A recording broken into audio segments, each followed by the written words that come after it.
anyone else here the type of person to get grand ideas of large projects that look and sound great in your head, only for you to realize not long into getting started that you don't have the patience or skill to actually complete said project? It happens to me a lot. My sketchbook and desktop folders are veritable graveyards of my ideas. Sometimes I like to look at their corpses and consider if I could restart them again. I often don't. I bring this up because the reality is The Chosen One's Mentor is one of those huge projects. The only difference between it and all my other ideas is that I'm putting a ton of effort into keeping it alive. That doesn't mean I haven't made changes for the sake of my sanity, however. The sheer fact that I'm remaking the series is already a big change. One of the biggest motivators I had to do a remake was the fact that there were a ton of things, small and large, that I wanted to change or correct about what I'd already published. Changes I couldn't make without outright retconning or suddenly and inexplicably updating noticeable elements of the comic. This will be especially prevalent with some of my upcoming visual changes. Because honestly, the biggest thing I'm guilty of doing with my projects is overpromising on the visuals. In my head, this story is absolutely beautiful, with gorgeous outfits, set designs, and magical effects. In reality, I'm only about 40% qualified to make those things happen, a fact that became glaringly obvious to me the longer the series progressed. Most of this is down to my own inexperience as an artist that I'm slowly working to improve. The other reason is that sometimes I need to remember that I'm only one person. I can't get a grand idea for a set piece and then hand it off to some assistant to make. Though, truth be told, if I ever get to a place where I can pay someone to help me, I am 110% hiring a background artist first. At the end of the day, I can only cash the artist checks that I'm capable of actually making. And to account for that, sometimes I need to dial back certain ideas for the sake of my sanity. One area I've decided to scale back on for the remake is in my costume designs. In the original, I put a lot of effort into giving Rennen and his fellow castmates new outfits for every chapter. This seemed like a logical choice at the time. Rennen and co, minus Margaret, are rich. They live in the palace after all. That means they have plenty of funds to spend on clothes. In fact, this was going to be something I explicitly mentioned over time, that characters like Rennen and Eva are very fashion conscious and therefore are always updating their wardrobes. Funny enough, touching on this subject was the focus of the last chapter before I announced the remake, as Margaret made it clear to Rennen that the two have very different views on what makes an article of clothing ruined. I'd wanted to highlight that stark difference in their financial upbringing to turn it into a bigger point later. I still plan to, in fact. In any case, this meant that to uphold that fact, I needed to design new outfits constantly. I'll be honest, for as much fun as Eva is, drawing new pretty dresses for her every time she made an appearance was a hassle. Some chapters needed an extra few days of work time just to account for having to come up with new outfits. That's how difficult designing clothes is for me. In retrospect, the fact that I'm not that good at designing clothes should have been my first clue that I was getting in over my head. But that wasn't going to stop me. I like media that makes an effort to change their characters' clothes. It feels more realistic, and it gives the audience a chance to learn more about a character by examining the varying choices they make in their wardrobe. However, there was something I could do to get the best of both worlds. Something to allow my characters to have varying outfits while taking a good chunk of the design load off of future me. Outfit sets. I'd already sort of done this with characters like Margaret, who I rationalized had a set number of clothes to rotate through and therefore would only get variety by swapping between them. But now I was going to apply this concept to the whole cast, with some wiggle room for variation to account for their royal status.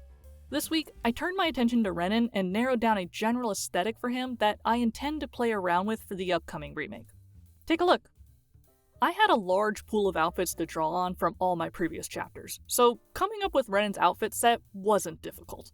I had already found as time wore on that I preferred drawing him in vest and tie combos, so I kept that as his predominant look. Most of his outfits will be him in some combination of a button-up, vest, tie, dress pants, and nice shoes. He's a well-groomed, well-dressed man, and he puts a lot of effort into portraying that image. Which is why Levi constantly ruining Rennen's clothes is going to bother the absolute hell out of him. I started with 3 looks that all rang pretty similar to each other, with their primary differences being the vest designs, the presence of a tie, and the color of his shoes. Full honesty, when I finished these designs, I couldn't help but think he looked like he was rotating through color options for a fighting game. Like in Super Smash Bros. Where you can tell which Link you are by the color of your tunic. I don't plan to correct this. There are a few key things I keep in mind when designing outfits for Rennen. things I was aware of even during the original run. The first is the use of color. Rennen may wear black shoes and dark pants a lot, but he always has some color on top. His button-ups can vary in color, but are rarely true white. They usually have a subtle tint to them that complements whatever colorful vest he's wearing on top. His most common accent color is yellow, which is something I discovered more on accident than on purpose, but after I spent a few minutes thinking about it, I decided yellow is canonically his favorite color, so he owns several yellow or yellow-accented articles of clothing. Rennen likes color. You'll never catch him in a full black outfit without a very specific reason. In fact, he actively avoids it. The second is that, when wearing vests, Rennen prefers a high-waisted look and to accentuate his slender frame with tapered pants. It gives the kind of vibe you see from a male dancer's outfit, which also tends to be high-waisted and slimming. And finally, and most importantly, you'll never catch Rennen wearing short-sleeve shirts. He may occasionally roll up his sleeves on a hot day or while he's working, but he doesn't own a single short-sleeve shirt, and he never will. Rennen is still a man of variety, however. So I couldn't stop at 3 very similar designs. These will simply make up the bulk of his daily outfits, with variety achieved through palette changes and some mix and matching between his options. The next most common thing I drew him in were sweaters. On days where it's a little chilly out and he doesn't feel 100% like dressing formally, a nice cardigan or pullover will do. I also played with giving him slightly looser pants and some boots for this look, and a turtleneck if it's really chilly out. Honestly, I can't decide with this design if he's dressed for a winter's day or a day on the yacht. It's the light blues and cream colors that are messing with the vibe. But fact number 4 about Rennen's outfit choices is that next to his preferred accent color being yellow, his favored bulk colors are shades of blue. Because, blue eyes, and his magic aura is blue. It's a pretty common stylistic choice. I wasn't going to fight it. Next up is the 3-piece suit, a classic staple of a well-dressed man. I kinda bent my rules here by giving him a dark gray button-up and using a lot of grays in this design. But I'll be honest, adding brighter colors on top here just didn't look right. It's the shoe's fault. I got a little fancy with the shoe design, and it locked his palette into needing to complement his shoe choice. As a whole, I find the palette works, and once I change his shoes, he'll be able to wear whatever color he wants. I mean, this design is basically just the first one, but with a jacket on top. And finally, after digging through some of my other design choices, I gave him a nice asymmetrical tunic and played with giving him some proper boots and looser pants. Kinda makes him look like a military officer, not gonna lie. Again, it's the color choices. Though I also think it's hard to look at a long-waisted coat over top pants tucked into boots without getting a military vibe. This last design may undergo some edits before ever making it to a comic, but I wanted to give him something that was very different from his other outfits. These 6 outfits are meant to represent the range of his day-to-day choices. It gives me a nice pool of mix and match options to play with that will always keep him within his designated style. I plan to do this with all the characters over time, and I'm pretty happy with the results, honestly. Side note, this is just a little artist trick, or at least it's a trick for me, but you may have noticed that none of these designs are shaded. In the comics they will be, but I found that it's significantly easier to spot issues with your palette choices if you don't already have shading and highlighting on top. It's just easier to tell that certain colors don't play as nicely as you thought when they're the only colors you can see. With the first set of outfits done, I knew I wasn't finished. These represent the bulk of Rennen's everyday wear, but there will be times coming up where he's out of his everyday wear and into something more specific. With a few ideas in mind, I started on the second set. I haven't officially settled on the colors yet though, so you'll just get a look at them in their line art forms.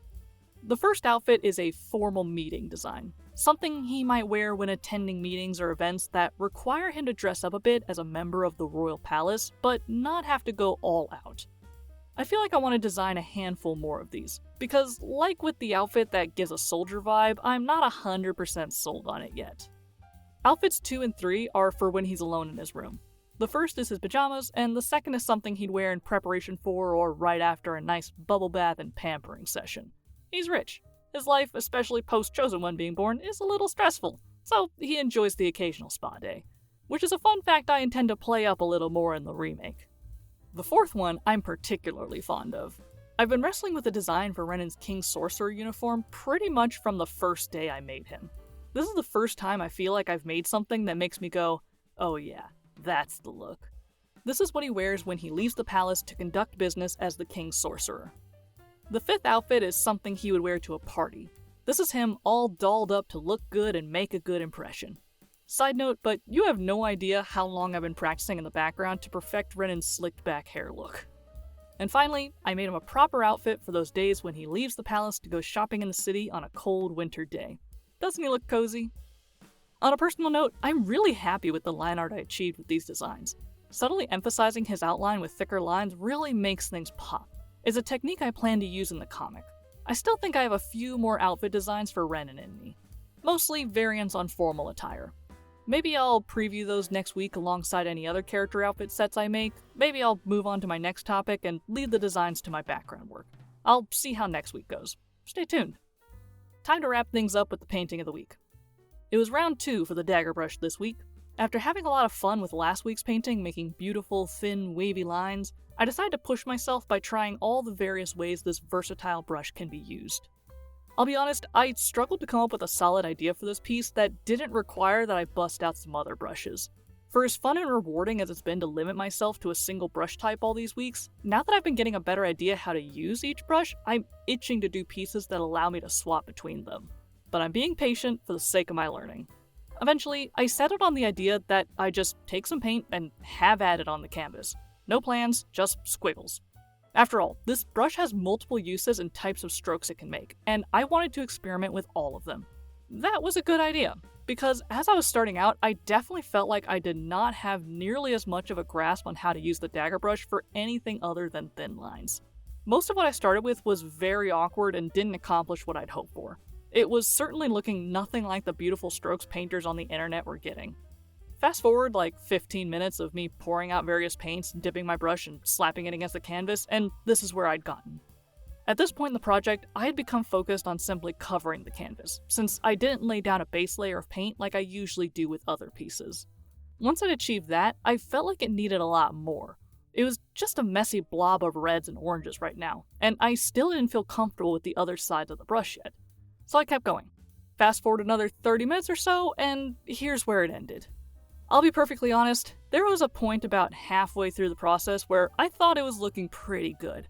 But I did the dumb thing of telling myself to keep going because if it was starting to look good, maybe after a while it will look better. I was wrong. I wish I could undo to that glorious moment where I thought the painting was looking really good. Or that I'd at least taken a picture during that time so I could verify if it was indeed good. I glared at this one for a while, feeling like I'd made a mess. Jackson Pollock, I am not. Though, to be fair, I've personally never been all that into abstract art to begin with, so I showed it to a friend. She really liked it. She called it fun. So I decided that was enough of a qualifier to say I'd accomplished something. I did feel more comfortable with the dagger brush by the end, even if I felt like the resulting piece looked like a bag of gummy worms melted onto a bowling alley carpet. This is why art is subjective. I'm not going to argue about it. In any case, that wrapped up my painting for the week. I still have a brush type or two to play with before I can allow myself to make paintings with varying brushes again. I'm excited to see what the next brush has in store for me. And that's all for this week, gang. Thanks for listening.